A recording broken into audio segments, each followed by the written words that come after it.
Hi friends, welcome back to our food series. ఈరోజు video కొంచెం late అయింది అనుకుంటున్నారా? చాలే అక్క, నీకు చాలామంది ఫాలోవర్స్ ఉన్నారనేసి నీ వీడియో కోసం వెయిట్ చేసుకుంటున్నారనే కదా మీ ఇన్నర్ ఫీల్. నాకు తెలుసు, ఏదో ఒక రోజు అవుతాంలేనండి.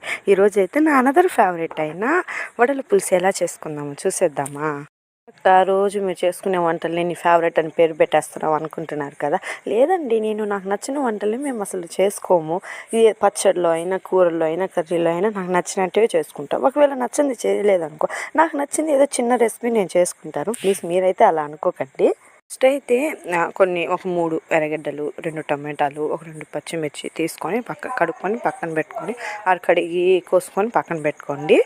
తర్వాత ఏముంది, మేమైతే వడలు అయితే బయట తెచ్చేసుకుంటాం కాబట్టి ఈజీగా అయిపోయింది. మీరైతే వడలు చేసుకోవాలంటే మీరు కామెంట్ చేయండి, నాకు వడల ప్రాసెస్ కావాలంటే నేను ఇంకొక వీడియోలో పెడతాను.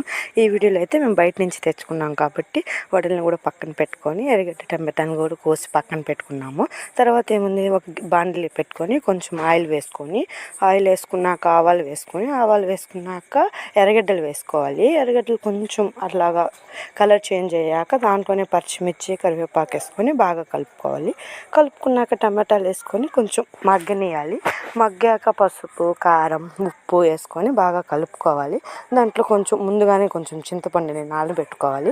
ఆ చింతపండు రసాన్ని వేసుకొని ఉప్పు చూసుకొని కాసేపు బాగా మరకనియాలి. కూర కొంచెం బాగా మరిగింది అని మనకు తెలుస్తుంది కదా, అప్పుడు మనం పక్కన తీసుకుపెట్టుకున్న వడలను ఎత్తుకొని దాంట్లో వేసుకొని ఒక 10 minutes అలా వదిలేయాలి.